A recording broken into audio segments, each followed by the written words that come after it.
Hello, everybody. How you doing?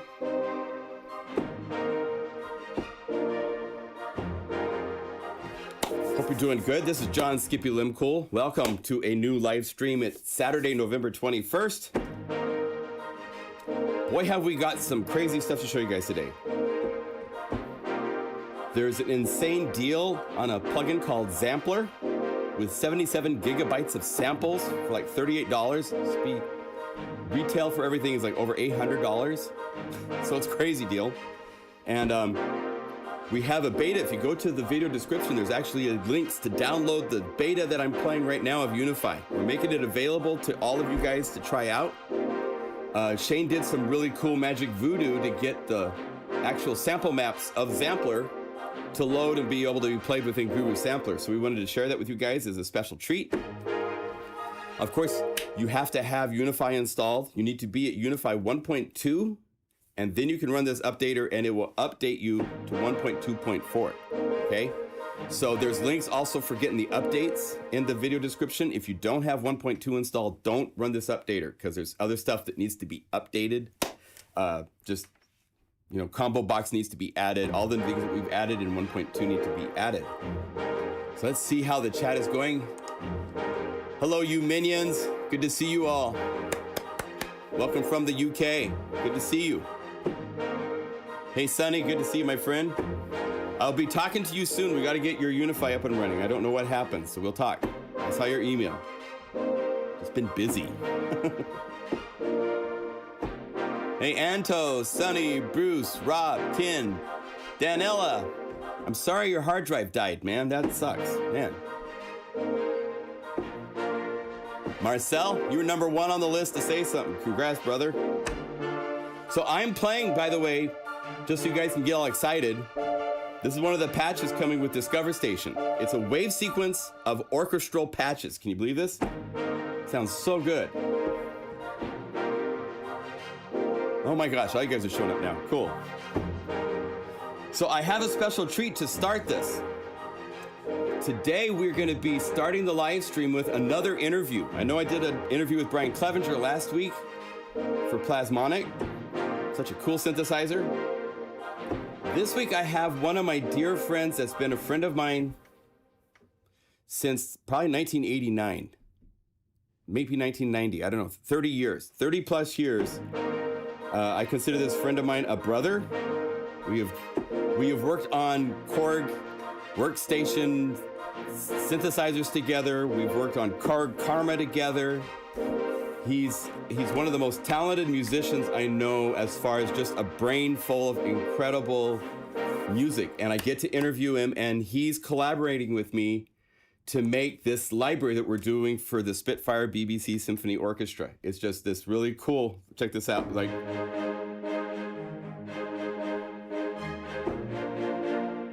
this is one from Jeff Stradling.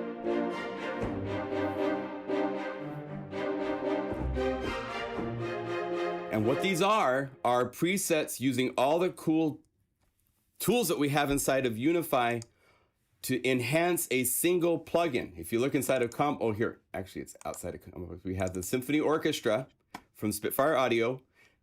We've talked about this I've been working on this for a couple months plus. It's a $50 complete orchestra in a plugin. And I saw this and light bulbs went off in my head, and I contacted Jeff almost immediately and said, would you be interested in working on this with me? Because this lets us load up in a you just click a button and you're changing from, this is currently playing the tenor trombones. You push another button, you can choose any of the strings, any of the woodwinds in blue, the brass are in red, all the orchestra percussion. So Unify can take this single plugin and call up all of those different sections on different layers. And then we have all of these amazing tools that we've been developing that just open up all sorts of cool doors, so that instead of just playing, these plugins are designed for film composers that are going to sit there and labor over making, they have a template they call up with 300 layers of strings and brass and everything, and they play the parts one at a time to build an orchestra piece for film, all sorts of applications. Well, Unify lets us kind of condense it all down to be real time. So we're actually playing all those components, instead of having to sit there and sequence them all out one at a time, Jeff made MIDI files of the performances of these different, the strings, the brass, and so forth, and put them together. So now we're playing John Williams style with the brass, the strings, percussion. It's crazy, crazy, crazy, crazy stuff. And we've taken this all sorts of different places. It's not out yet. This library, I think, in the next probably 2 weeks, 2-3 weeks we're really, really close. So without further ado, I'm gonna go over here to FaceTime and bring our buddy, my brother Jeff Stradling, into the picture. Hi, Jeff. Hi, how are you? Good. How are you, man? I'm good. I'm good. Say hi to Guru Nation. Hi, Guru Nation. It's nice to meet all of you. John, I'm not getting any camera yet, and when you play on the keyboard, I have none of that audio. Yes. Yeah, you don't get to hear any of that, unfortunately, because it goes to the stream feed. All right. So that's fine then. It's so just as long as you can see and hear me, then we're all good. As long as they can see and hear is what it's about. So that's good. Yeah. Perfect. So, what was the first you were a friend through Ben Dowling, right? Yeah. I knew Ben, and then I think I came by Korg West when there was an LA warehouse. Yeah. And repairs, and two of you doing R&D basically. Oh wait, they're saying you're too quiet. Let me see if I can make you louder. This is one of those things I was. Let's see, if I go like that, guys, testing, is his mix? 1, 2, 3. How am I now? We're using. Let me see if that made any difference. I could also plug earbuds in, and then you would get a mic on that. Let's see here if I can enable audio. So if you talk, Jeff. And here we are. We were talking about when Korg had an LA office in an LA warehouse called Korg West. Yes, it was Korg West. Is that any better? More. They want more. I don't know if I can get it louder. FaceTime does some funny stuff with audio. Let me try plugging earbuds in, and then you'll have a mic right in front of me. Just a second. Okay. Hi, boy, everybody. We're interviewing Jeff Stradling. We're trying to get the audio to be a little bit louder. He's going to get some headphones.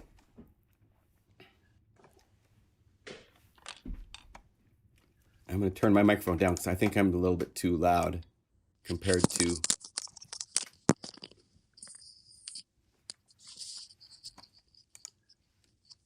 There. Okay, let's see if this is any better. Now there's a little mic right in front of my mouth. I see the little being a little higher, so... Is that hopefully it's better. Yeah. If it's not loud enough, guys, I'm sorry. FaceTime does a funny thing with the audio for the levels, but hopefully this is better. So, I'll speak up. Turn up the and you can talk nice and strong.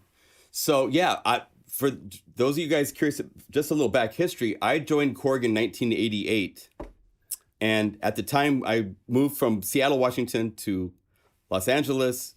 In Canoga Park, Korg had a warehouse, and it was one of those things where I met Jeff through that situation. We used to get together for lunches and play softball during lunches as just a hang kind of a thing. I think he's looking for other solutions. It's better? Okay, good. Okay, good.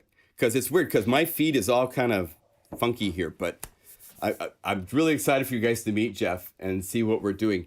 But we've been friends for a long time, worked on many different projects with Korg. We started with the I-Series, right?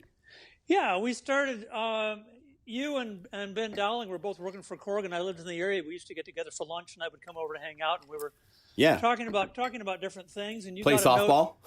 Yeah, We'd get a sandwich and play ball and play baseball on your lunch break, and then Korg was going to develop their very first arranger keyboard, auto accompaniment keyboard called the i3, and they needed someone who could compose music in different kinds of styles and had good computer skills, could generate all the MIDI files and things. So you guys introduced me. I got brought in for that, and then we were kind of off and running. And we did probably, I don't know, 10 years of products for Korg.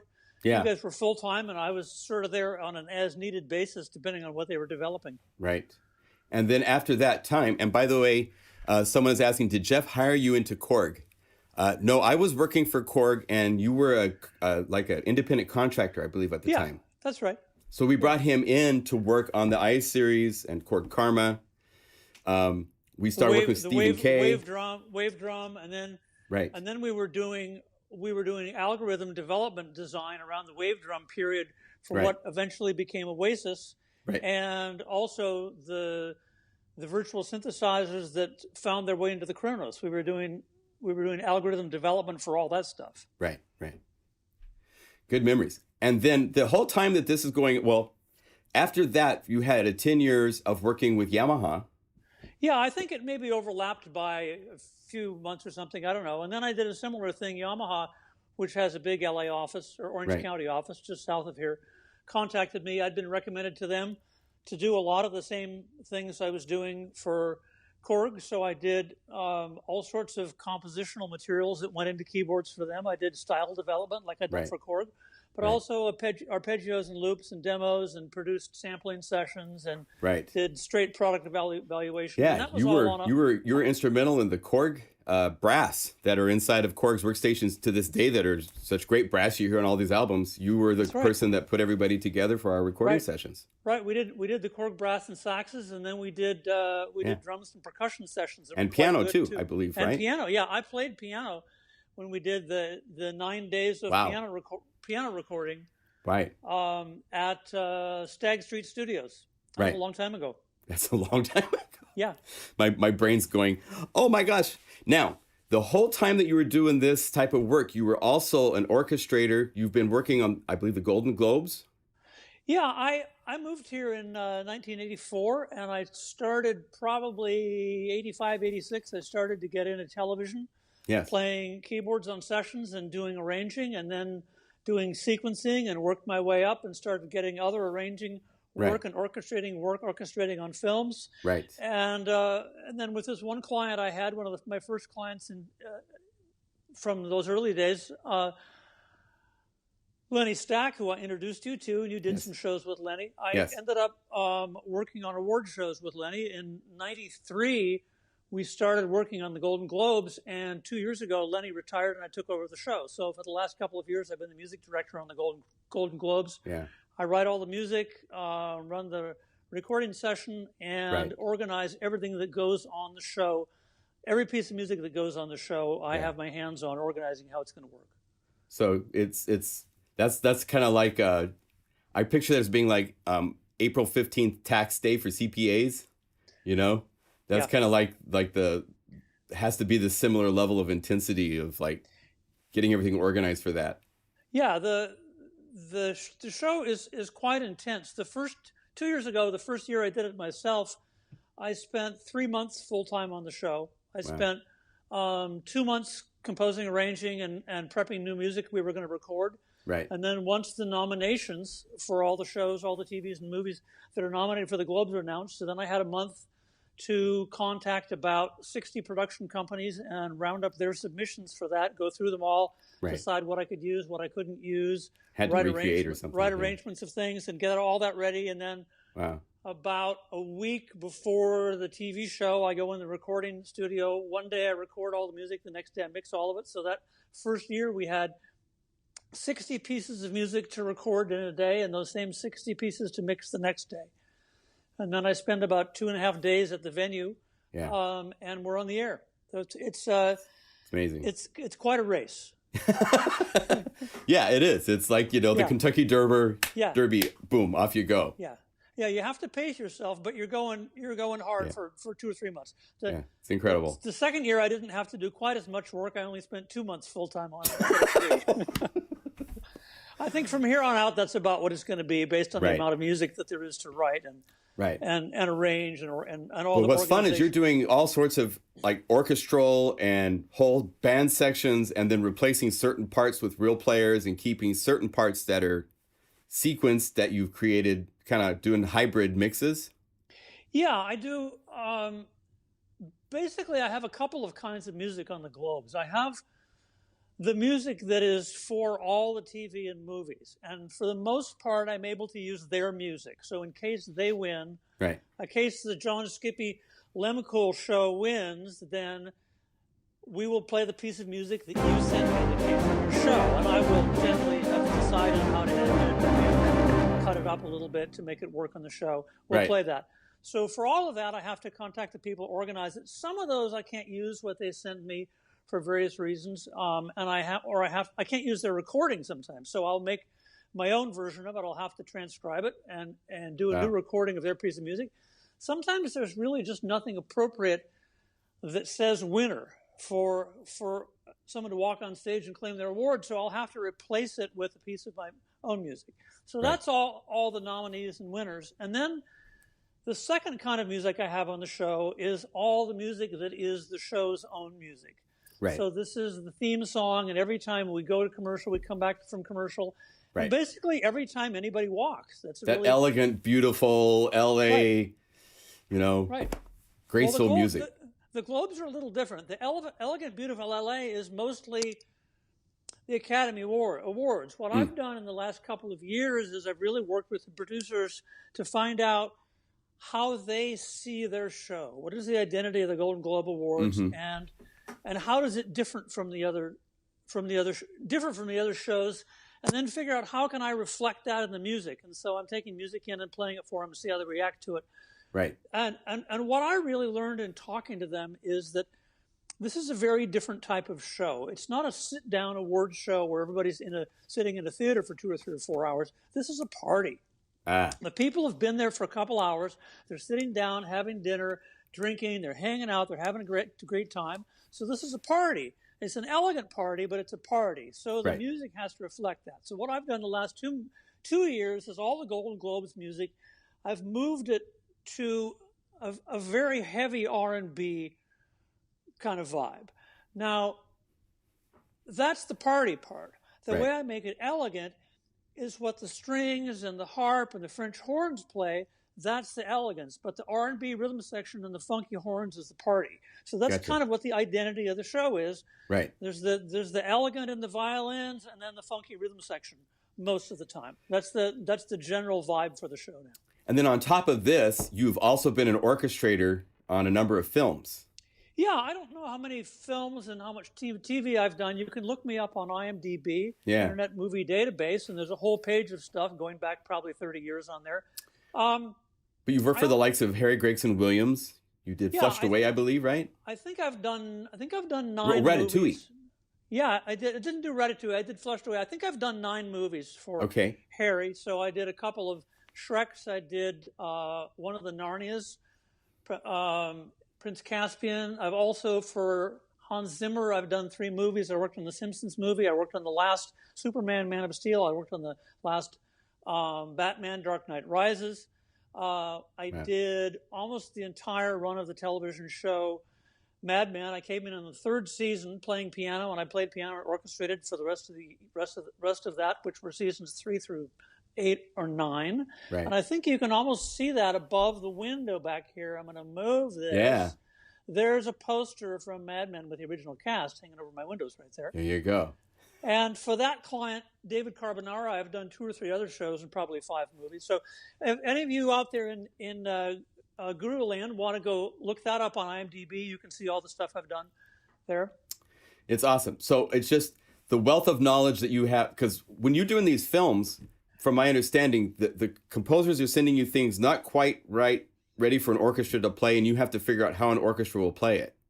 Well, it all depends. It's all over the map. I've done a lot of movie trailers and things too, and television and advertising, and it varies a lot. Sometimes you'll get music from a young composer who's not as knowledgeable, and you have to fill in more gaps. And then you'll have the Harry Gregson Williams where every note is just perfect and golden. What you have to do is you have to translate the MIDI orchestra to the real orchestra. And so that's where the knowledge of all the instruments and what they can play and what they can't play and what they're best at and how to make them blend and all sound together comes in. And sometimes there's just simple things like the composer will have written for a slightly different number of musicians, and so you have to sort of work it into what you have. It's very common on movies in the MIDI mock-ups that the composers have only written for 2 trumpets, but we might have 3 or 4. So I'm filling in notes in the chord and moving things around, doing all sorts of stuff to try to figure out how to make Get it the whole work. orchestra to make it sound the way you want it for the film. Right. And another one of the big issues is that a lot of times these mock-ups that the composers do are just massive, and we may have an issue of not being able to do any overdubs, either because we don't have time or we can't afford to or whatever else. So Right. I have to look at this massive MIDI mock-up the composer's done and figure out how to put it on the page so that the entire thing can be played by the orchestra we have at one time In one pass. It will blend in one pass and sound like that. Wow. Now we do keep some of the MIDI and mix it in. It just depends. There are certain things from the MIDI mock-up that work really well, mixed with a real orchestra, like short strings are really good. Percussion is really good. Piano is really good. But other things don't work as well, and so we use 100% of the live orchestra and 0 of the MIDI. Right. How fun. It's just like it's a jigsaw puzzle each time to me that you have to. Yeah, I would say every movie cue, well, most movie cues are a Sunday New York Times crossword puzzle. They're hard. Some of the cues might be like a Monday or Tuesday. A Monday or Tuesday. Easier, More. But a lot of them are Saturday and Sunday. Oh, how funny. Yeah. And then on top of this, I want to point out, I got this book. You guys should know about this. This is a book that Jeff has put together. It's called The Exercises for the Modern Pianist. And it goes through and has exercises, all sorts of wonderful, like here, see if you guys could play this. But it's a wonderful book. It's available on Amazon. It's like modern day Hanon to start, and then it goes from there into things that Hanon didn't even imagine back in the day for that type of a situation. I can't recommend it enough. Exactly. Most of those standard exercise books for all of our friends out there who play piano or play keyboards, most of those books were written 100 or 200 years ago. So we have Hanon, Czerny, Pichna, all of those books, and so much has happened in the last 100 years of music that I felt there needed to be a book that reflected more of the kind of things we're all called on to play. And I don't think it really matters the style of music you play. I'm not talking about playing classical piano, whether you play pop music or jazz or R&B or classical. It's just a different world of technique and harmony and rhythm. So this book doesn't replace those, but it supplements. It kind of brings people up to date so that their fingers can play the things in their brain. Yes. Fingers and brain can handle a lot of the things that we see in music today. So it's a good knuckle buster. It's not a beginner's book, but if you play piano and you're looking for some new adventures, I think this would be a great place to start and have some fun. And it's available on Amazon. You can just type in Jeff Stradling in the search, and it will be the first thing that shows up. It's paperback. It goes through all sorts of styles and techniques. It's wonderful. Yeah, it's 130 pages. It introduces some new concepts. It's not just new music and in new time signatures. It introduces some new concepts that I've not seen in any exercise book before. And because it's on Amazon, I think Amazon has 13 or 14. I think they have 14 websites in different countries. This book is on 13 of them. So the only Amazon website it's not on is China. And I'm not sure the reason to that. Somebody out there may be able to tell us in the chat. I think that products from outside of China are not currently sold on the Amazon China website. I think that's what it is. But wherever you are, wherever you're seeing this, if you're in Poland, if you're in Japan, if you're in, wherever you are around the world, you should be able to go to the closest Amazon website to you and order this book and have it in a few days. Wonderful. I'm telling everybody how much I love that book. So if you want to expand, get some new exercises for your fingers. So many people in today's music world kind of lacking in the tools for doing things with their fingers. I think a lot of people just listen and kind of copy what they hear, but they're not actually feeding new information into their brain. Yeah. Yeah. And I can't think of anybody more highly qualified to make a book like this. So I'm so glad that you did that. Thanks. I think also the thing that happens is even if you're still getting benefit from Hannon, it gets to be boring to play the same old stuff. If you've been busy and you haven't practiced in a couple of weeks or a month, or you haven't played in a year or whatever, it gets kind of tedious and boring to sit down and play the same exercises over and over. So here's some new recipes for you, and let John and I know what you think. Yeah. Just got a note in the chat. Herbie Hancock is here, and he's bordering your book. Thank you. I've been a fan of yours for many years. In fact, I wrote quite a great big band arrangement of actual proof that I haven't recorded yet, and I hope to. Wow. Yeah. It's so cool when that's so. Yeah. Awesome. So tell me about Discover Station. What have you in coming to you with this and presenting this plugin and stuff? What did you think, and what was your approach to what we've done? Well, I knew about Unify, but I hadn't gotten it yet when you called me up. So the first thing you did was you sent me a copy of Unify, and I went online and bought BBC Discover and put it together, and I sat down and started playing with it and looking at what Unify could do, because I'd only read about it. I hadn't put my hands on it. And it's so much more than just a plugin where you can layer things and make combinations and save them out. Because of the MIDI file capabilities and all the extra little gadgets that we've put in, the Jitterbox and Polybox and ComboBox, all these things, it does so much more. Right. And the first couple of days, I sat down and I started making patches. I was just making normal kinds of things. I was going, well, what are the sort of the common ways we combine woodwinds, combine brass, and just making patches like that with no MIDI files. And I've been working on it for a few days, and you called me up and said, oh no, you need to get into the MIDI box thing and start playing with that.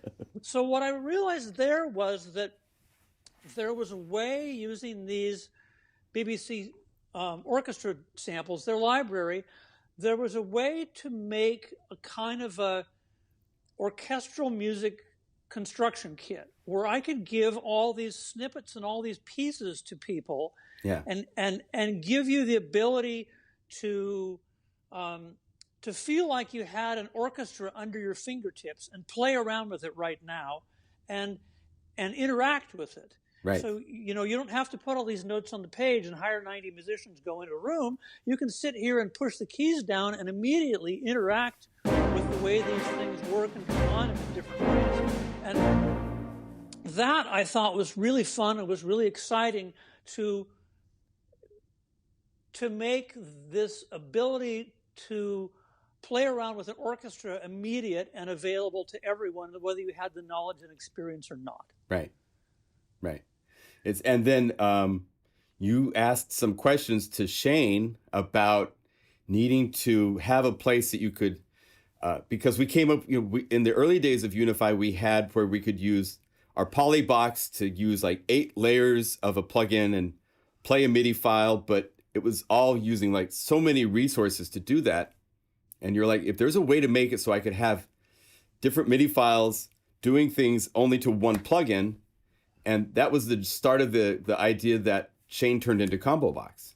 Right. We had a number of times over the last few months where I've had an idea of how to do something, and I've been sitting here writing the music, putting the MIDI files in, and wiring things up and trying to figure out how to do something, and I couldn't get Unify to do what I did. So I would talk to you and Shane, and we've had several places in this process where Shane has written new elements of Unify just to make Discover Station and future development possible. And it's really quite amazing what's happened. I don't remember when you called me, John. We were just sort of going into pandemic. I would guess it was about March or something like that. Yeah. And we've had this entire development. We've kind of had a co-development process. It's not just the development of this library, but it's Shane continuing to build out Unify Yes. to be able to be much more rich and robust in Yes. the way that it plays music, in the way that it plays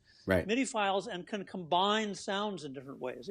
It's quite deep now. Yes.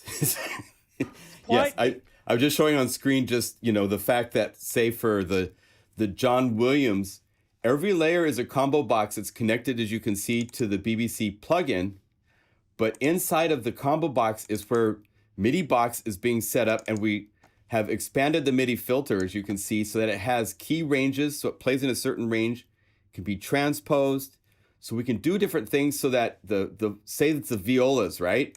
And as Jeff plays up the keyboard and they're playing certain parts, there's a place where they get to where they're not playing the way you would orchestrate it, and you wanted to be able to shift it an octave down so that they would still play in their sweet range, right? That's exactly right. The instruments have their sweet spots for certain types of things. So, for instance, in a big action movie where you hear the low brass just blatting it out, those instruments, the trombone, bass trombone, chimbasa, tuba, French horns, they all have their sweet spots for that stuff. So I figured out how to manipulate stuff with the MIDI filters and transposing it around to try to keep these instruments in the ranges where they sound their best and keep the music sounding good and sounding authentic. And again, this is the thing where, as a user, you don't need to know anything about this. Right. You just sit down and play. You should be able to sit down and play and make good music and have it sound great and have fun.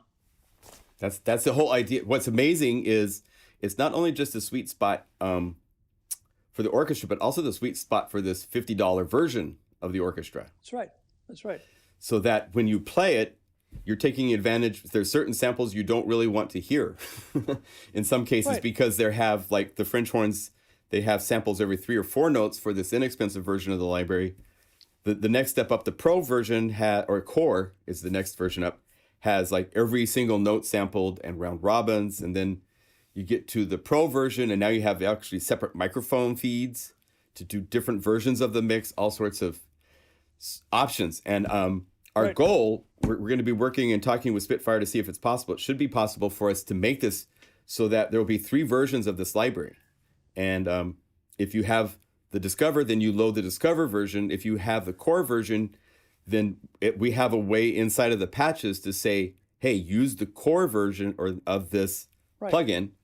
And then it calls up the improved and updated sample maps, which have much more realism. I have one customer that I have sent this library to that has Core. And he's reporting back that it's just incredible how it sounds going from Discover to the Core version. Fantastic. And of course, for any of the users out there that have other libraries, have other sample libraries, have all kinds of things, you can patch this data that we've done in Discover Station into anything you want to. Right. There's all kinds of things you can do. Right. If you like the snare drum part in the John Williams thing, but you want to change it a little bit, you could grab the MIDI file, you could put it in your DAW, and you can edit it and send it to something else. You have all kinds of options. John mentioned John Skippy Lemcool mentioned John Williams. When we were doing this development, we would talk every few days of the different things I was working on, and I kind of went down different paths. I had this idea that, well, first I want to just give little sort of snippets of things to people. So I asked myself, well, what are some of the common things we call the woodwinds to do? Right. What do we have them do? So I wrote 8 little itty-bitty snippets that are called elements, and those are included, and you can play them in any key at any tempo. And I did the same thing for brass and strings, and I wrote some percussion ones and this and that. Right. And then we started going off into this interesting style land. Right. I don't know how we got there, but John, you and I were talking about it, and I had an idea to try to see if I could do a funny little piece that sounded like Mozart. So I wrote this thing, and that's what became sounds like Mozart. Right. And then I decided that should be a category. So I started writing some more. I wrote a Haydn one, and then living here in Los Angeles and working on the films, I thought, well, gee, this doesn't have to be classical composers. What if I don't know if there's a way if I could do a John Williams little style like the March in Raiders of the Lost Ark. And then from there I went, well, who else could I do? Well, let me do a Jerry Goldsmith. So I did a Right. little Jerry Goldsmith piece in 7/8 that kind of sounds like one of his sort of crime cop movies. And then I said, well, let's see. I've done a couple of movies for Hans Zimmer. Let me do one of his. So I did a big bombastic one that has the whole orchestra going and the busy strings playing the ostinato and a drum kit loop under the whole thing. So there we have that whole category of sound like, which was really fun. It goes in many, many places now. There's, Jeff handles it as if like the real orchestra pieces playing how they are. I'm not as educated, so I'm doing things where it's more just one MIDI file playing everybody. But it still is, it gives you lots of options. And what I really love is that these are really cool templates. As I'll show after our conversation, all you have to do is bypass the MIDI element and change the MIDI channel to each of those. And now you have a multi-channel template, strings mapped out, mixed, set in the right volumes to associate with each other. Right. Just start writing and you have this all set up. So you don't have to spend the time making your template and setting up volumes and stuff. It's a great resource. And as you said, if you have fast strings and you prefer those from this library, Unify lets you load that library. It lets you load that plugin. Or you can load that, or you can layer them if you would like to add something to this. And all the MIDI files that drive this data are not protected. They're in the library, sitting there in your desktop in a folder. So as I said, if there's something you like, but you'd like to do it in a different way, you can grab the MIDI file, throw it in your DAW, edit it, overdub to it, send it out to a different sound source. It's all there. This is this kind of orchestra construction kit to go make music and have fun. Well, it's been fun. We're not done yet. We're getting close. We are close. Yes. So it will not be that much longer till we can get this into all of your hands. I know a lot of people are super, super excited to explore this that we've created together. It's really cool. I think it really shows the power of Unify and its tools to like just blow open a ton of possibilities that this plugin by itself can't do. There's no way a plugin by itself can do this in real time. Absolutely. And as I said, Unify has grown with the library too. There's so many things you could do with this. I can see people doing commercials and movie trailers and backgrounds to songs and all kinds of stuff with this. Yeah. It's just amazing. It's really incredible. Wow. It's been a fun journey. And thank you for your contribution because it's been great. It's been great. Yeah. Thanks for thinking of me and calling me. Of course. It's been quite a ride. And we're still scratching our chins a little bit here and there. I was on a FaceTime with Shane this morning, but we're on the home stretch. We're almost there. Exactly. Cool. Well, we'll do one more when it's actually out. We'll have you back to share with everybody, but it's been a really great treat. Yeah. Thank you, my friend. Happy to join you all, and I'll see you on the next one. Yeah, next time we'll have a chance for customer questions. Yeah. So people can ask questions about how you would do things and, get into, hopefully it's maybe like after people have this a little while to think about so they can ask questions in relations to the library as well. But thank you again. I think it will hook me up so I can play things in real time and talk about them too. Yeah. I think we'll figure out how to get that. Show some of these ways, because on a lot of these things, I've put 4 grooves across the keyboard, so you can sit here and change grooves, and each groove plays in all 12 keys. Right. So you can perform on this and make your own piece of music in real time and record that into your DAW. So it's going to be really great. I'm going to show people some examples now. Great. Get everybody even more excited. So now we have to get back to work. Perfect. All right, my friend. I'll talk to you soon. Thanks. Bye-bye. Okay. Bye-bye. So there you go. Let me get my volumes. Oh, it's so weird because I don't know if the volume changed for you, but it changed here for me. Crazy. But he's just a incredible friend and one of the deepest resources when it comes to knowing music and technology. Just the whole. He's the whole package. It's just been wonderful to be friends and learn from him for so many years. We've done things. And we're not done. After this library, there's other stuff we have to work on. So this is just the start of where things will go. So I hope you enjoyed that. That was a great treat for me. I want to point out I have the Black Friday sale going on at the pluginguru.com website. Click right here and there's crazy discounts on single plugins as well as bundles that I've put together, 50, 60% off. This is the only time of year that I have sales of this level going on, so please check those out. You can click here to get Unify if you want. It is always on sale at $79. You will, especially in a few minutes, you'll be like, this should be a lot more expensive than it is because of what it can do. Let me give you some examples. As he was talking about, here's I think 7, 8. We've got a thing we fixed on the stereo gain, but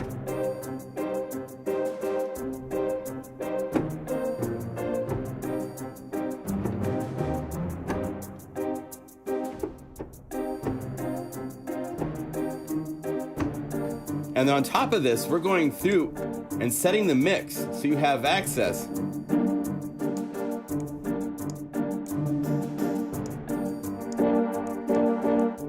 You just want the brass and no strings.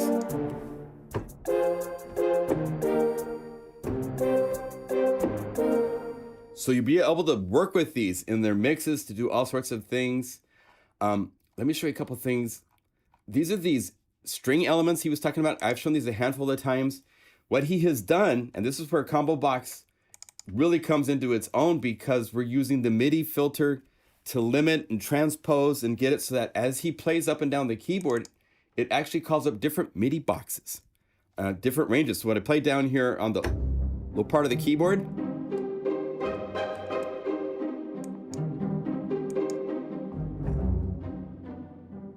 each octave is a different set of MIDI files for this entire string orchestra.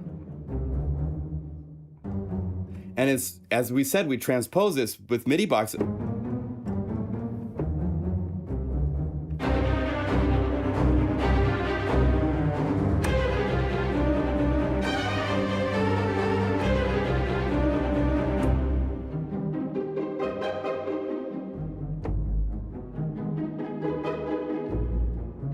So you can play them. It's not just one of these libraries where you buy the samples and it does the phrases and you get to play between the different phrases. And you spend $300 for these libraries of recordings of a real orchestra. These are interactive. I can go from G, B flat, and hear how the strings transpose. They're really low up here on these higher notes to down here.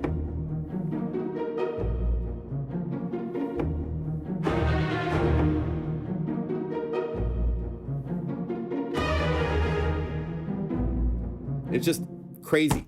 And then he's pulled out each of the elements. So if we want to have 7 by itself, slow it down, go to Cloud City,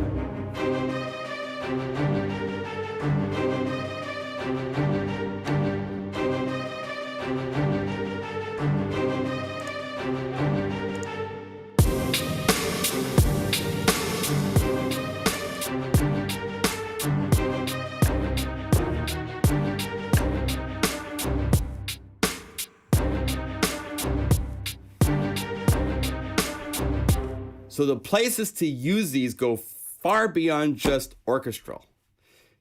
I get goose pimples thinking how exciting this is, that I wish we were done now, but we will be done soon, I promise. It's just, it takes time to get these types of things.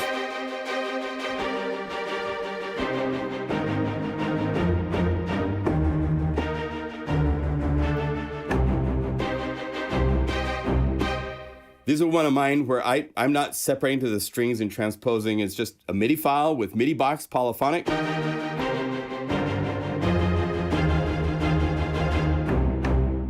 I did some other, we're doing some more experimental stuff. There's some of these orcs. I tried to do like an orchestra.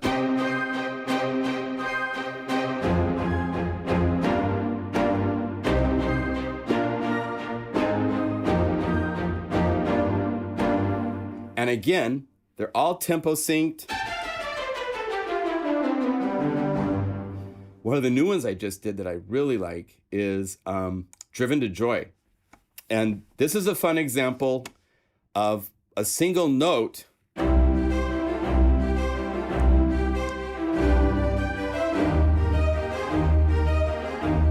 and then I have different MIDI files and I have them set up in a stack. So I can go from major to minor with just the moving of a knob. So here's that major, 8 major phrases. Right? Here's minor.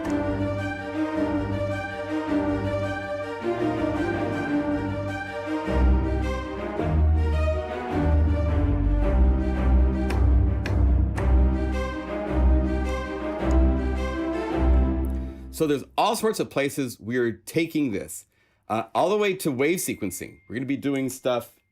Oh, I got a question popping up here. So let me see what is happening. Is there an approximate time frame and approximate price?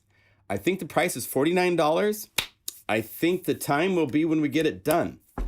We have some more work to get these macro knobs set up so that you have access to the mix of the different elements.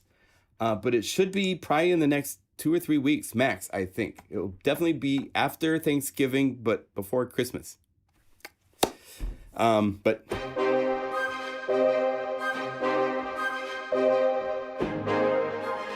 This is using wave sequencing so that it's playing. Let's see if I get this to where you can see the different elements. It plays from one layer to a next.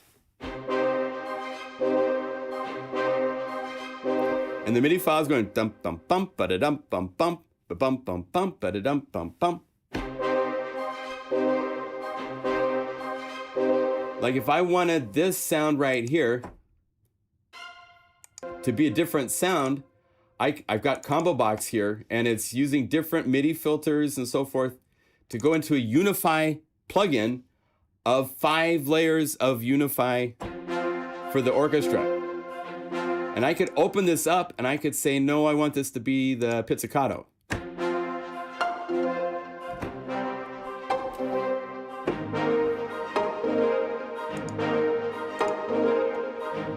And maybe this first hit, I want this instead of this. I can open, it's another layer of Unify. I showed you guys in the latest video, you can hit the browse button and go to any library. I could go to Cloud City, and I want this to be a vocal chop. This will be crazy.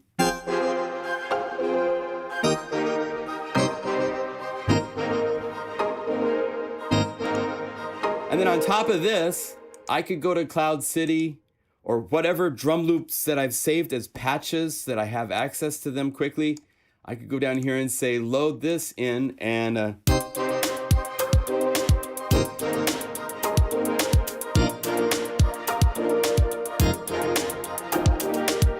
and drum grooves can be anything, which leads us into what we're going to do for this next segment, which is playing with ComboBox. I'm so excited. I'm going to be doing a video in a bit on ComboBox. There's so many ways we are finding to use ComboBox. It is something that will actually be growing over time to do even more than it does now. But this is a case where I'm using the MIDI filters to transpose and do different key ranges to different parts. Here it's down -24 for transposing for the upper part of the keyboard. And then it's being transposed only 1 octave instead of 2 octaves for the middle. So as it goes up the keyboard, it's transposing it down to keep that section in the sweet range that I want it to be in. So there's all sorts of ways of using this. But we're going to use this to make a vocoder. So I can show you from scratch how ComboBox works. Let me see if, I'm going to check chat real quick. Are there any other questions? Shane, you must be exhausted. The dude does not stop. I want you guys to realize that it's you know, a lot of these plugins that you buy from various companies, whoever they are, they do the big release, and in some cases they never update the plugin. In other cases they update it on a frequent, some on a fairly frequent, and add new features and stuff. But I don't think I've ever seen in any situation where we keep expanding and growing this as we develop it. We decided we wanted to instead of like spending 2 years in a basement, we wanted to include you guys because I'm such a public person with this. I want to share it with everybody, right? So the concept of doing this and having you guys involved, if I wouldn't have done it this way and I tried to do it myself, I would have never made ComboBox. Because of getting Jeff involved and him going, you know, with these orchestra things, I really need to keep these violas in a sweet spot, or, you know, these things that we are able to do without that being the thought from someone working on it, it wouldn't have ever happened. And then Shane goes, well, if we can do that, I can just make it so you can load any plugin. And it opens it up to where all of a sudden ComboBox is able to do far more than just a MIDI manipulation tool, which it's great at, but it can also be put into an audio effect. Anywhere you go, you'll see under utility ComboBox. And now you have access to making parallel effects where one sound is going through multiple effects and being routed to different places and all sorts of cool things. It's really, really cool. So I'm going to do from scratch. We're going to hit init. I just want to make sure you guys are following along. This is a, I'm not a musician, but man, I am tonight. Yeah, you know, it's an adventure. I want, you know, this to be it's an adventure for me. I hope it's an adventure for you. We try to make it safe for updating. By the way, after this, I'm going to show you there's a really amazing deal at one of these websites that does the 80-90% off. And they have the ability to get a thing called Zampler, which is made by Synapse Audio. They did the Obsession plugin that we have unified. I don't have it in the list right now, but it's a Oberheim type synth.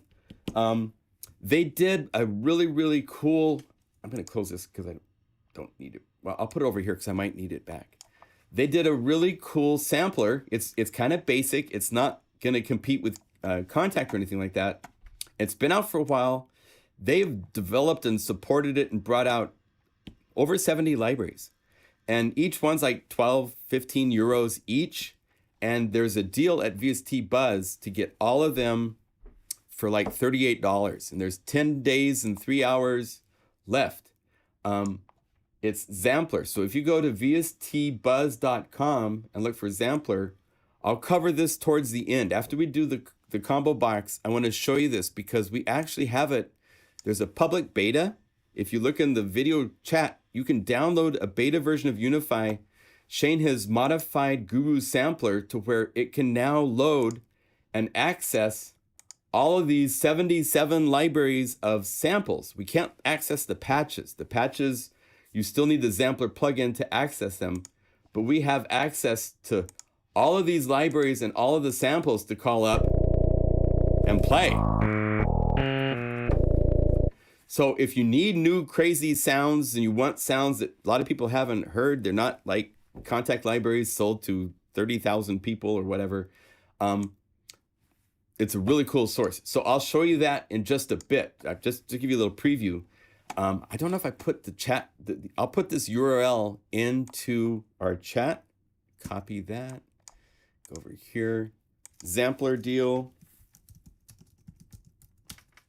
It's definitely one of those no-brainers just because there are so many libraries. There's great drum kits. There's great, some cinematic orchestral kind of things. I don't know where they got them. It doesn't sound like it was like from their own recording session. So I'm not sure where they got them, but they're out. So that's to check out. So let's do this. If you have Unify up and running, you can follow along. If you want, this video will be played back after this live stream is done, of course. And if there's parts you don't totally catch, if I go a little too quick, you can always go back, watch the video and pause it when it's on YouTube, right? So I want to do it fairly slow, but I sometimes jump a little, you know? So I'm going to try to keep it on a step-by-step basis. We have one layer. We're going to do everything inside of ComboBox. So you need to have Unify 1.2. We're at currently 1.2.2.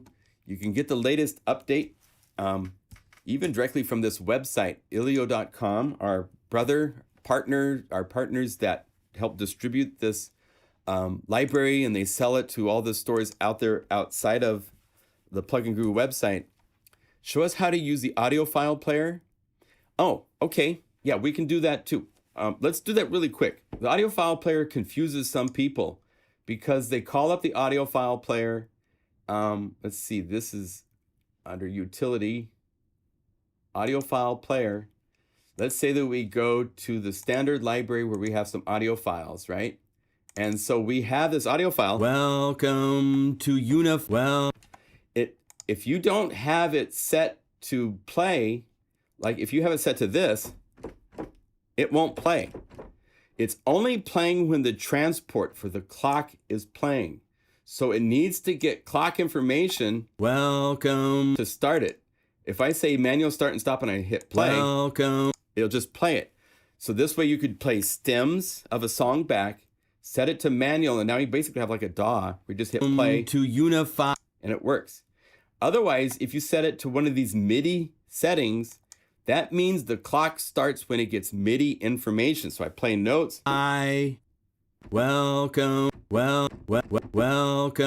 and it starts.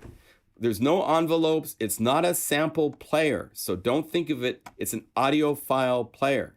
And I've gotten a couple email. There's been some tech support that we've seen in our forums. By the way, if you have questions and you want to discuss with other Unify users, go here. This is a wonderful resource that we've set up, and it's getting nice and busy. You guys are very busy with all sorts of things. Shane is here watching and monitoring. I check in, watch and monitor too. And you can ask questions about Unify features. There's all sorts of questions here about different things, the patch libraries, all sorts of topics and suggestions. And that's where you go to ask questions, and the community can answer them for you, or we can, you know? So please check that out. In fact, here, I should put that link. I didn't keep, so go to, I'll put that into the chat so that it shows up. Copy, paste. There you go. So now that's the basics I'm going to cover right now with that. You can call up the audio file player. You can choose an audio file player. If it's on your hard drive somewhere, remember it needs to stay in that location. If you move the audio file after you've saved a patch, it can't find the audio file and it's gonna mess them up. Can I request the ability to rename layers? You can, because we can do that already. Just double click, say ComboBox Vocoder. And now the layer is renamed. So you can rename those already. It still says instrument 1 at the beginning because we want to distinguish when you get into the modulation list down here for link parameters. It's important that it says instrument, or if we have auxiliary buses, that we have auxiliary buses. If we call up a preset here, then we need to be able to click here and see that there's now an auxiliary, so you can access those. So at the very beginning of the name, it says instrument, auxiliary, or master, but can't rename master effects because master effects is just what it is. But instrument layers, you can say whatever you want. Delay, whatever it is, right? So you can do that. So yes, you can do that already. Okay, so let's go to ComboBox, go to Utility, ComboBox. Make sure before you get here, when you hit init, just play, make sure you have the sine wave from the sine wave synth so that you have audio. That way, because when you first get to ComboBox, you'll notice there's no sound. Nothing is working. Because you have your MIDI input and you have your audio input. The audio input we're not going to need because we're going to use something else for the audio input. Audio input is effective only if ComboBox is used inside of an audio effect. Because now in this case, I need to have the audio feed from the instruments going through this channel and then connecting to the output.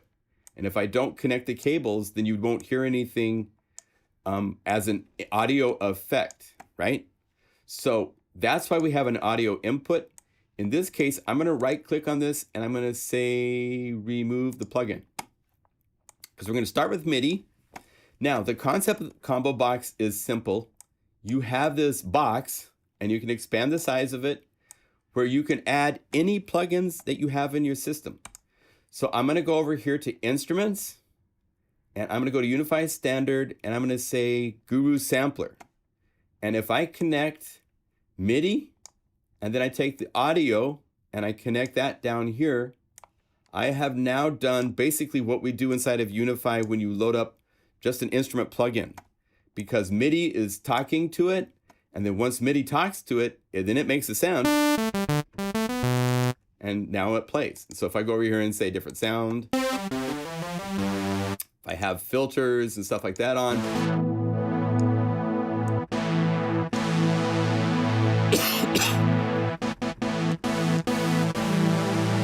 right? So to make this even more interesting, we could go down here to audio effects. We could say add a reverb. Let's add just the Dragonfly Hall. It's stereo, so if you click and drag, that's how you disconnect cables, just by clicking and dragging. And then just reconnect here. And now I have Guru Sampler going through the Dragonfly Hall and back to the audio outputs. So now I have Guru Sampler going through reverb, okay?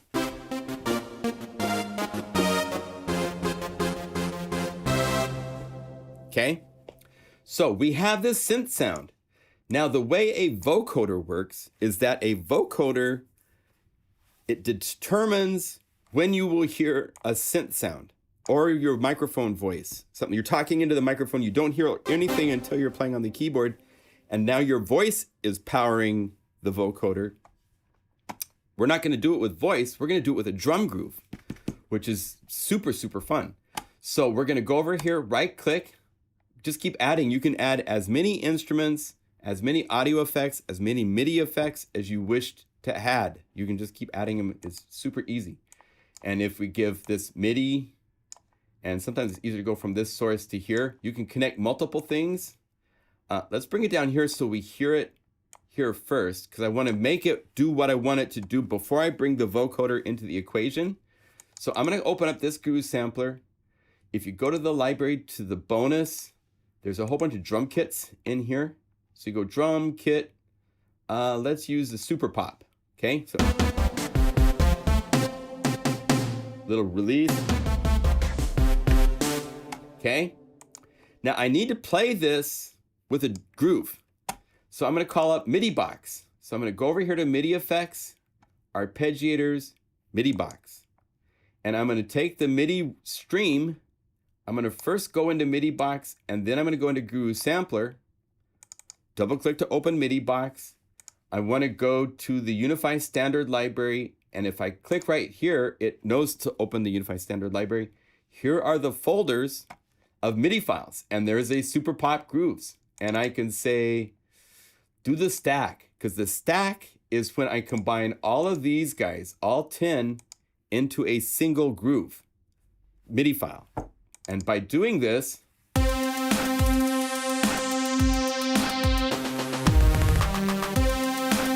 right? Now let's set up MIDI box.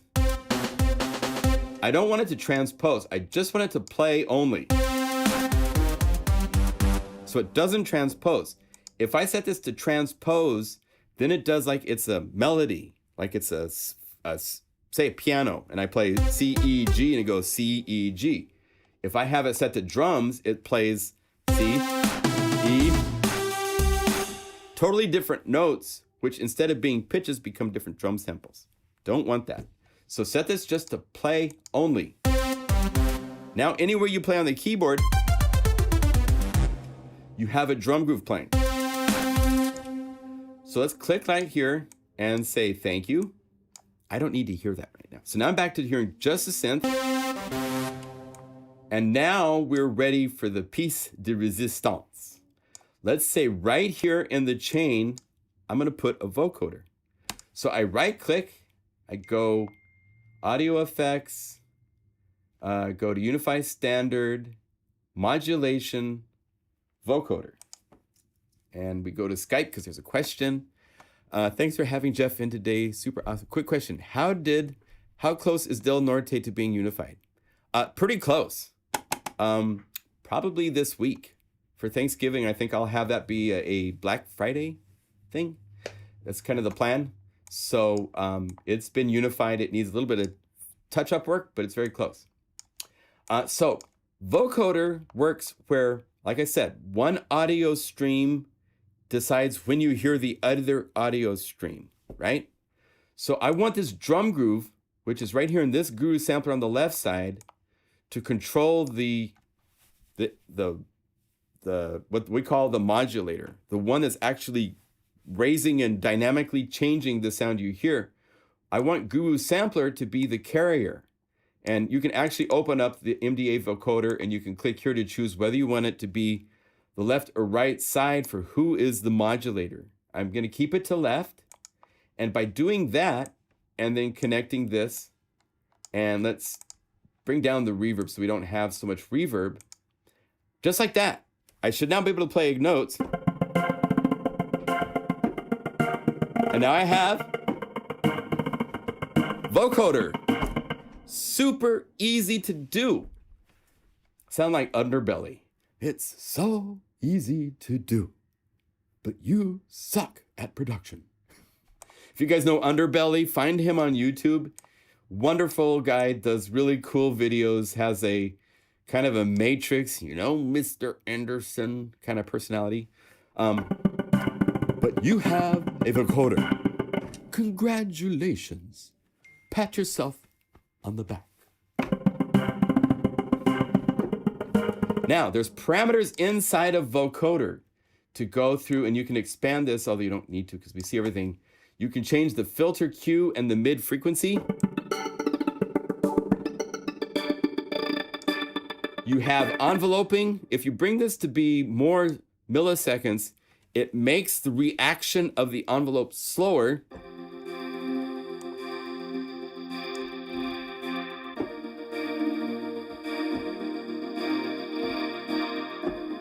Right? The high band is basically the high frequencies. And then high through is actually letting frequencies from this Guru sampler pass through. It's a common thing for vocoders to do that, to let the voice have from this to that.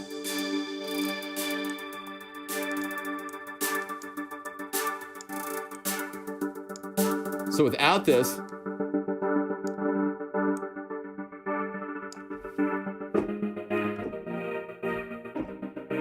now let me point out real quick, go to the macro knobs, go here and click the little bullet by one of the knobs and go linked parameters, hit the plus, go to instrument, number 1, ComboBox. And here are all of the plugins inside of that ComboBox. Whatever you add to ComboBox, you have access to all of the parameters.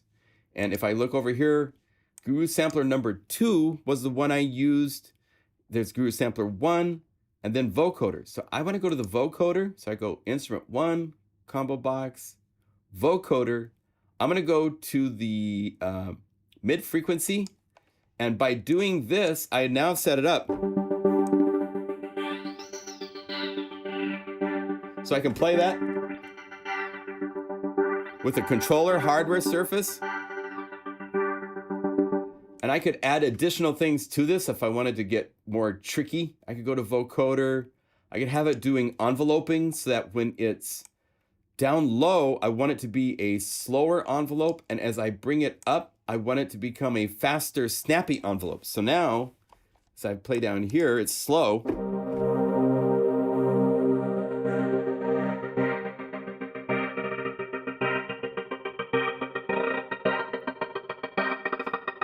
Isn't that cool?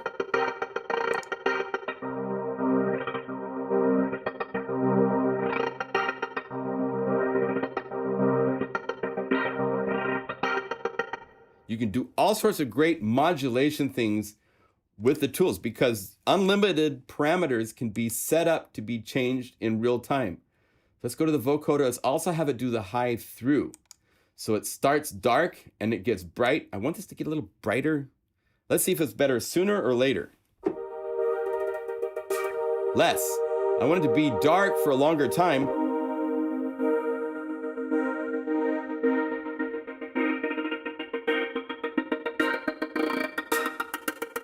So it's up here, it's just snappy.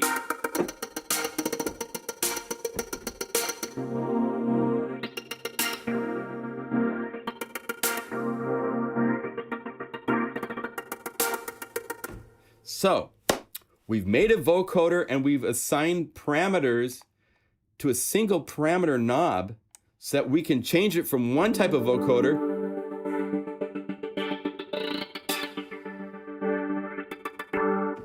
You could do this with automation in a computer and you sit and you play it back and forth over and over. I'll tell you, it's so much more fun to call up and set up envelopes, attacks, all sorts of things in a synthesizer to a couple knobs so you can interact with it while you play it. It makes it so much fun. And you have access. I could go to the Guru sampler on that same knob if I wanted to. And let's say Guru sampler 1, so instrument, ComboBox, Guru sampler 1, filter cutoff. Okay, because the filter is doing a resonant filter sweep kind of thing and stuff. But let's have it when it's down, it's really dark.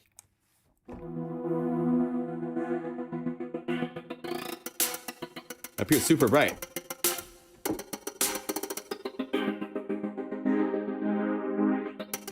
And at this point, let's say we don't want to do that because I'm going to go in and instead of Guru Sampler, I could say, go to my favorites, go to instruments. This is presets that I've set. Let's call it Omnisphere. And let's have it do a BPM patch that we're going to then have be vocoded. Okay, so this will be fun. And if I want, I can have that combined with everything else that's going on here. I think so just by clicking and bring it up here. Hello, there. And then the audio outputs are right here. So let's also have this be joined to another vocoder, let's say. So let's go audio effects. It gets its own vocoder. So you could go modulation vocoder. I'm going to have the same drum groove, still be the modulator, but now I have Omnisphere being the carrier, and then take the outputs and run it over here. And just like that, open up Omnisphere. Takes it a few minutes. Not a few minutes, but it's there right now. Let's go to Omnipulse. And let's find some sort of an interesting synth that's BPM based.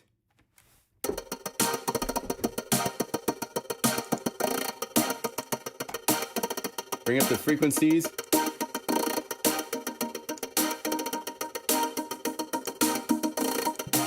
Let's have it be 16 bands. I forgot to point out you can have it 8 bands. Or 16 bands.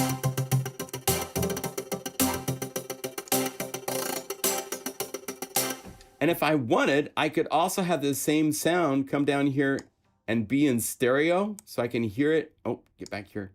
Also in stereo at the same time. So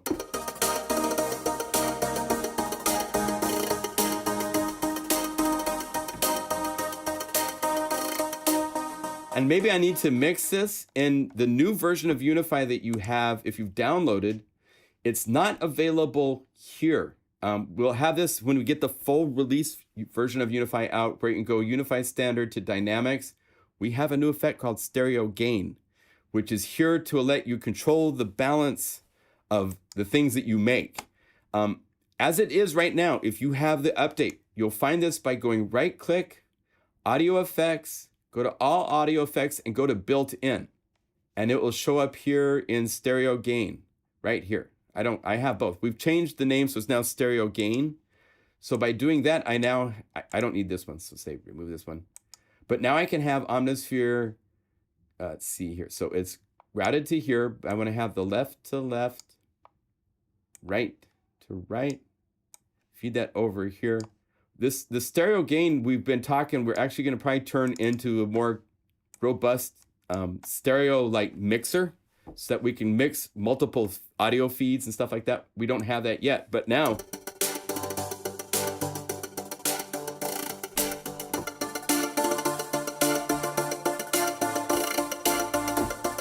and then check this out. This will get you guys all excited.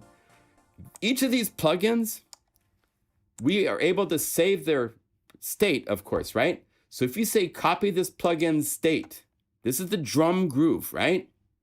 And I'm going to go up here I'm going to make a new empty layer. I need to have a Guru sampler. So I go Guru sampler, close, click this little bullet and say operation paste state. And then I need to have a MIDI box. So I say MIDI box. I go over to the MIDI box, say copy state.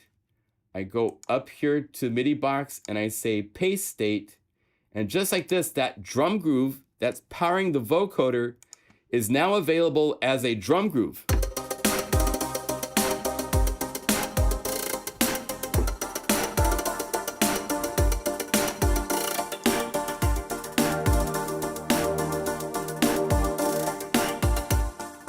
So you can have it so that the groove that's inside of ComboBox powering, oh wait, I should mute it here,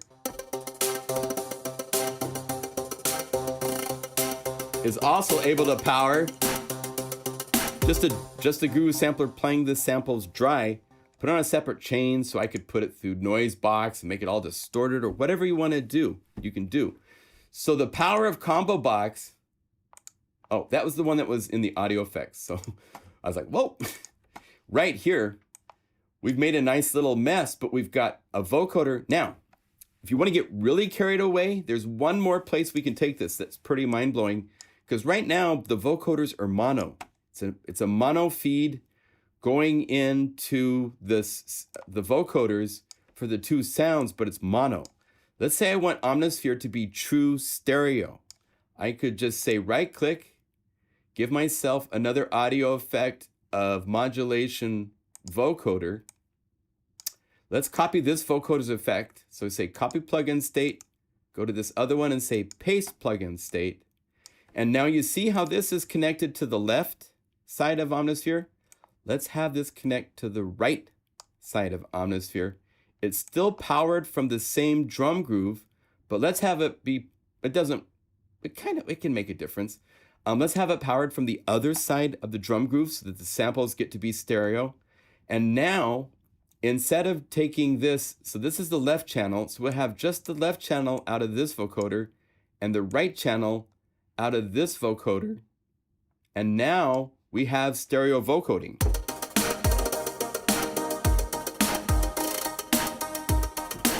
Because we have a vocoder that's doing the left channel and the right channel discrete. So whatever the left and the right channels of Omnisphere are being sent to two different vocoders. So as you can see, it didn't take long to add a lot of cool stuff to this to get something kind of cool going on. And what's amazing is once you've taken the time to set something up like this, and you want to do something like this again in the future, just go over here, say save as a layer preset, and say this is a complex O2 stereo vocoder. And now, anytime I'm initialized and I don't have, I can just go over here, replace from layer presets, wherever I saved it, click, and there it is. And then I can go, oh, I want to try something different today. So instead of Omnisphere, I use Serum, or I use whatever else I want to use that's in my library of plugins. Instead of these MIDI files, I want this to be battery 4, and I want it to be playing a MIDI file that I programmed. You can make this your own. It's just crazy, crazy, crazy how powerful this is to do cool things. So I hope this helped. I'm going to be making this also as a separate video that you can just go to this instead of being in the middle of a live stream. But this is kind of the power of ComboBox, is that MIDI files, samplers, vocoders, audio effects, all sorts of things can be used together in a single layer. It's crazy power, crazy, crazy power. So thank you. That was fun. Now, let me show you real quickly this crazy library and explain a little bit about how to get it to work. It's a 77 gigabyte library for this plugin. Let me first show you the plugin. I've added it to the favorites. It's called Zampler. And It's made by Synapse Audio. It was made a while ago. It's been like 5 or 6 years. And Beat have continued to make libraries for this. If you go to Zampler.de, you can go to a page where it will show, right here, if you say the Zampler sounds, and if you say just the Zampler sound banks, you can see and get descriptions for all of these libraries. These are all included: Dark Orchestra, Synth Classics, Titanium, Alpha Juno, Supreme, String Theory, using Peak. They've sampled stuff from so many synthesizers. It's just crazy. Patched Grand, all sorts of stuff. And this is one page. There's actually more than this. There's another page as well. And so if you go over Dreadbox, Prophecy, these are all for the most, there's a few that are new ones that are not, but there's 77 of these that are 10 euros, 6 euros for the older ones. Some of the newer ones are more expensive. They get up to 10 euros, 12 euros for 12 and a half for the newer ones. I don't think the melodic, I don't think these three are included. I think the analog. Let's see if that's there. So if we open up this and you go to load bank, I have, let's see, if I go over here to Zampler, to the libraries, here they are. Let's see, analog. Let's see, analog. No, but Ultimate Drums is Alpha Juno. So what you do with these to load a bank, let's say we want to go to the, let's say there's a Dark Orchestra, which is kind of cool. There's Hybrid Dubstep, Hybrid Orchestra, and then you'll find a .fxb. You double click that and it will load, Bassbox in. And then you can click right here and see all these. There's 48 patches.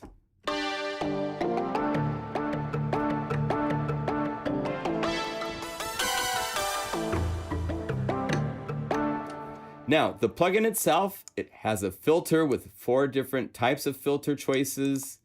You can do arpeggiating. It's got 3 different envelopes, 3 different LFOs.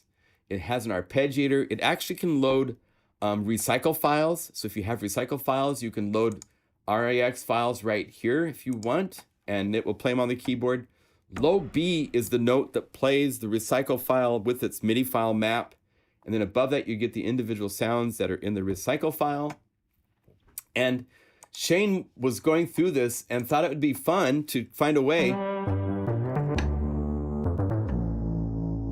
to get the sound sources, the samples that are inside of this, to show up inside of Guru Sampler. That's why we have a beta version.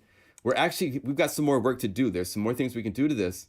But let's mute this. If I say, give me a new layer, go over here to Guru Sampler, and I can choose a thing I've set. I'll show you how to set this up in a minute. It takes a little work to do, but once you do that, I have where I can get to the Hybrid Orchestra.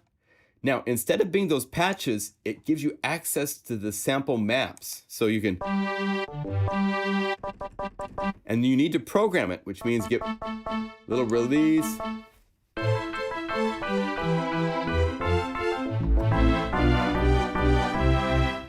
If you want to program, you have to make it adding effects and so forth, which is not that hard. You could go say auxiliary effects from patches. Let's say we want to add something like this. It's got delay and so forth. Bring up the send and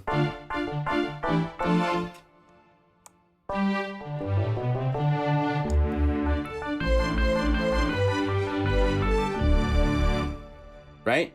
So you can get to where you have the waveforms, the sample maps show up inside of Unify.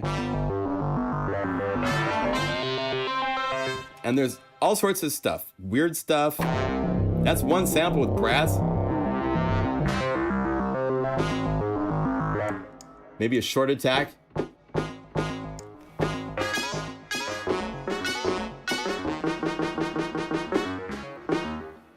Off you go for a cool hip hop track or something. I mean, there's all sorts of places to take these. So how do you get these to show up inside of Unify? It's a little bit of work. Basically, it requires these steps. Okay, so I'm going to reveal in the Finder, go up here to Unify. You need to make a new folder that doesn't show up by default inside of Unify called Samples, capital SAMPLES. And I have this library residing on my sample library hard drive, which is right here. If I go over here to sample libraries, and if I go down the list to the Zampler folder, this is what I downloaded with the purchase from the VST Buzz website to get this, so that you have, they use the Pulse application to download. It downloads, it unstuffs everything, so you end up with a folder with all of these libraries. And what you need to do is, there's two ways to do it. Either you have lots of hard drive space on your computer, and you just put this folder, the folder that you'll find inside of each of these, that's the name, not the samples beat. Some of them have that, and some of them have other names for additional things that are included, MIDI, so forth. Just the ultimate drums. Let's see, Alpha Juno, Zampler. You would either have these be copied into the samples folder, or you would make symbolic links. And you can find on the internet how to make symbolic links. There's ways to get it to where you can right click and go to services and have it show up here to make symbolic links. And by doing this, it will make them. A symbolic link is a Unix command that makes a copy of this folder, so that if I was to move this somewhere up here, let's say, and if I rename this without symlink, so I had the exact same name, the computer considers this that folder, even though it's not. Now, aliases do this as well, but aliases can break. These don't break, and you can move applications to other hard drives. You have to be careful and know what you're doing, but at that point, when something needs to update, it will update to your external hard drive, because this is a link that is registered as a solid link. And by doing that, I have access to these samples without them being on my system hard drive. I don't have space on my hard drive for 77 gigabytes. I think you could also use aliases as well, but they might break. But symbolic links are the strongest type of alias. And you can read on the internet how to make them and how to set it up so that they show up inside of your PC or your Mac to select something and say, make a symbolic link. So I've copied over that particular folder inside of the library folder. You don't want a symbolic link of the library folder, because there's a folder inside which has all the samples and the SFZ files. And Unify can read SFZ. It's kind of a slightly modified for how Unify works, but Chain did some work, added some additional robust parameters searching and spec, so that when you go here and choose the samples folder at the top, you now have access to all those libraries. So I could say Trickster and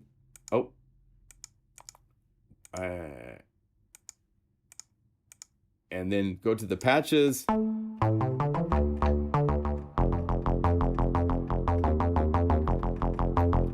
So you can do them that way, or the other way to use them is just inside of the plugin. Inside of the plugin is nice because they have the sample plus programming. So there's reverb, there's effects, all sorts of things.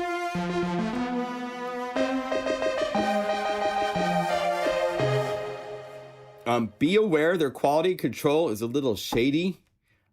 Quite often I will go over here to layer and say new empty layer. This makes a sine wave synth. And what's nice with this is you can turn down Zampler a little bit and play.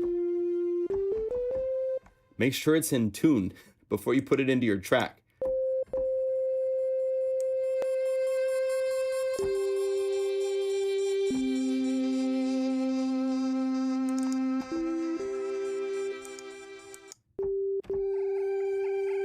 It's a little flat. You can go to basses and sometimes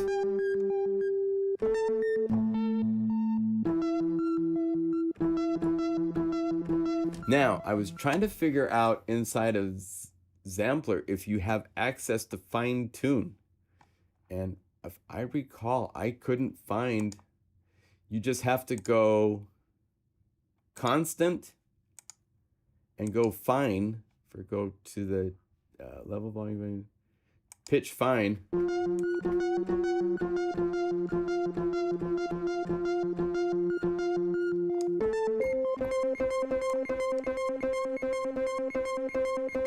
It's about 23. So you have to tune some of these, even inside of the Zampler plugin. And the do it is to use this because I couldn't find anywhere in here that had a fine tune parameter. Maybe there is one, someone can tell me if you find it, but I haven't found it. You have these that go to links for more sounds and stuff, and it automatically pops up websites and pages and stuff. There's lots of libraries for Zampler. So it's pretty cool to have this as a resource. All of those libraries at that price is pretty cool. It's only for 10 more days. If you're watching this after December 1st, this promotion is over, unfortunately, and it's back to $800 to buy all of these samples, whereas right now it's like $38 or something. It's just pretty good deal. So I want to make you guys aware of that.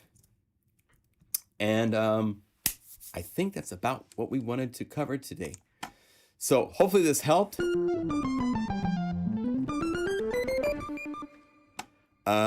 Symbolic links are also possible on Windows 10. Yes, they are on both PC and Mac. They are a standard of computer capabilities. So it's not like, you're not writing programming code to use these, but they just make a really strong connection to files on another hard drive.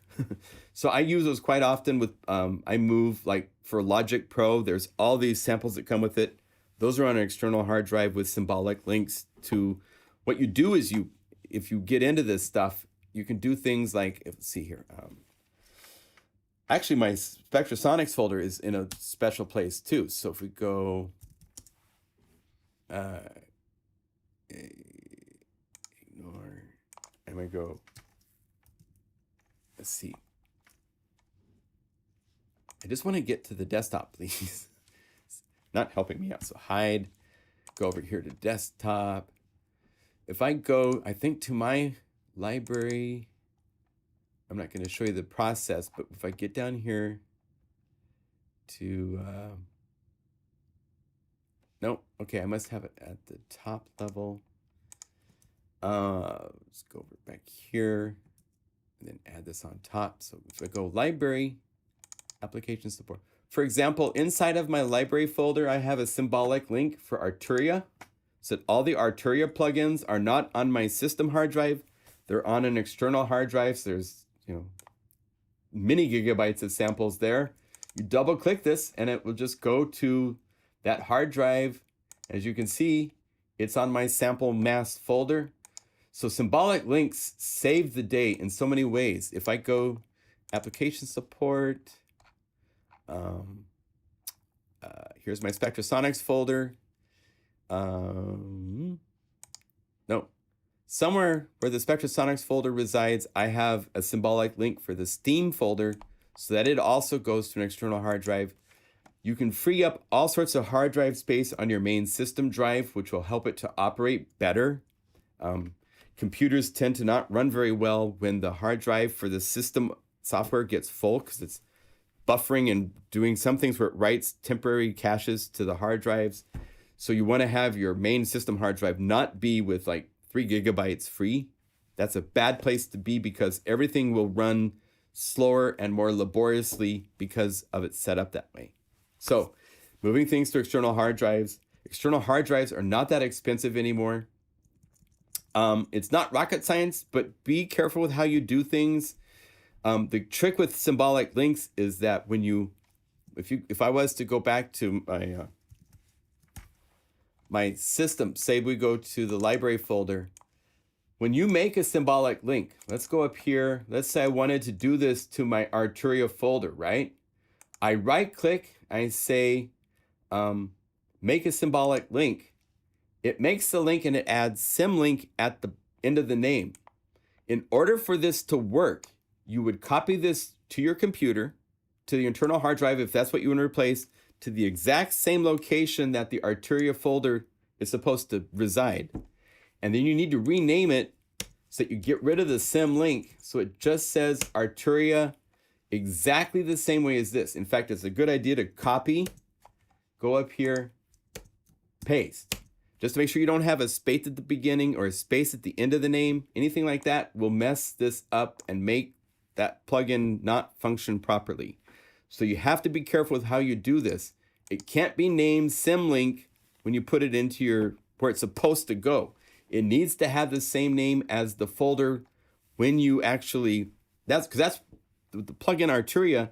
Those plugins are looking for a folder named Arturia, not for a folder named Arturia symlink. So if it sees Arturia symlink, it won't work. But because I have this set up, I can go, let's see, mute this. If I go over here to my Arturia folder, I can go to any of these plugins and say mini, and it will load right up. And it's just as if it was on my hard drive of my system. It doesn't know the difference. So, hello? No. Okay, so there's your tech lesson for the day.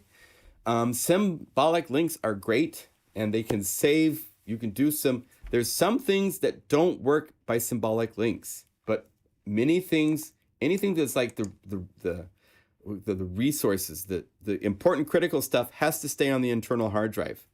But the data, content, all the big libraries, things that are multiple gigabytes, those files you can put on an external hard drive, make symbolic links, move them back to the original location where they belong, rename the symlinks so they're the same names as what the original was, and now that plugin will function just as it did before.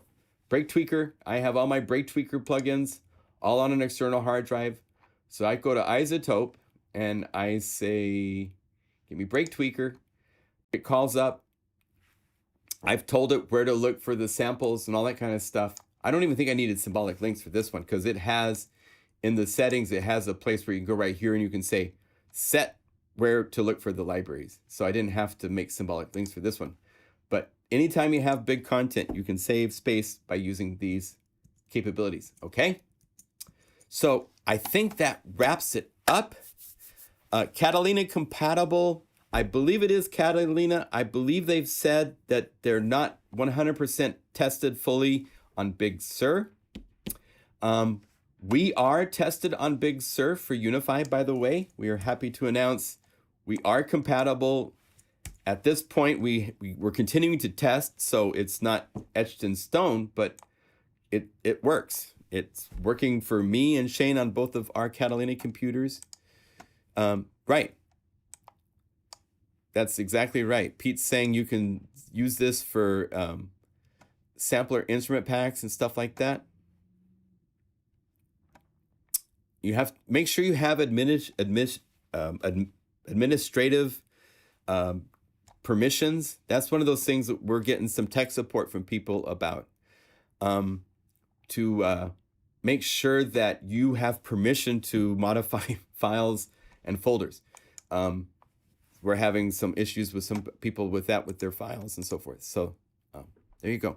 Okay, so I hope this gives you stuff to talk about and think about. If you have questions, and this will probably become some topics that will be showing up inside of our forums at forums.pluginguru.com.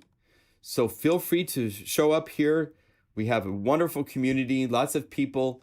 There's lots of posts. There's 2,361 posts for questions. So you can do some search to get answers to questions you might have.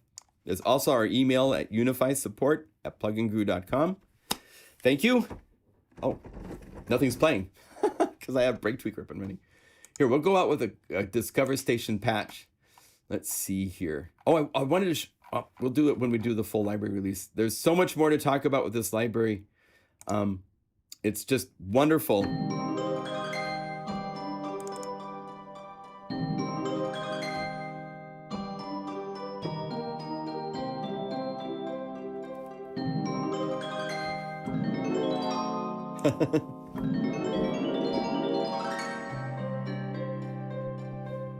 And just like that, we go to sleep. Have a great day.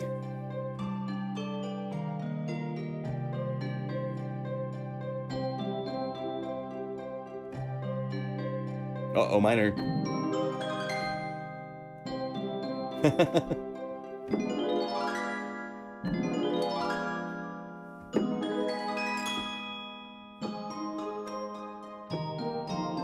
And what's fun is if you want to use these in other applications, we've pulled out all 8 of these. Here's the other 8 for the harps and celeste that Jeff made.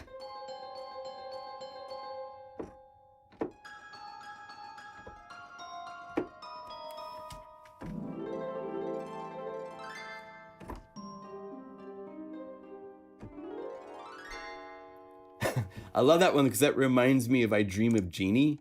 So go to Celeste 8, this set 8.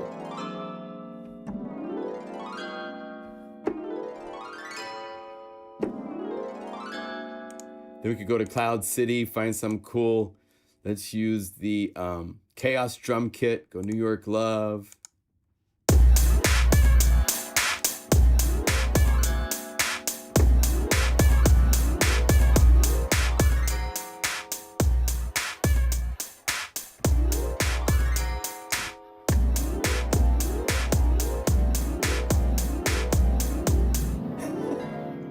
So all sorts of fun stuff. So thank you for watching. We went a little over, a little bonus time for all of you.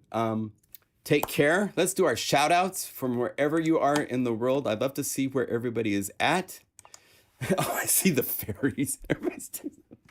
A shout out from Portland, Oregon.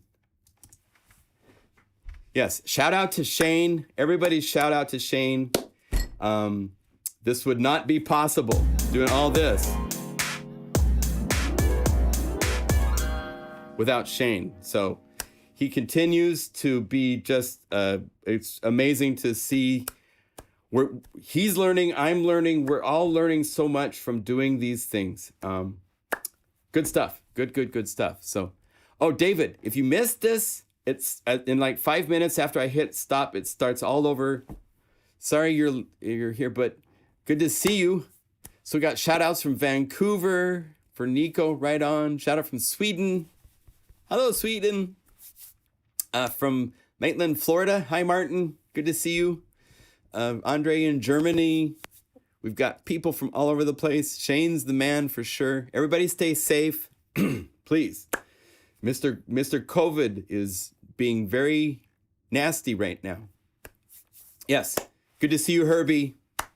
Thanks for hanging. It's a great treat that you join us, man. It's wonderful. Right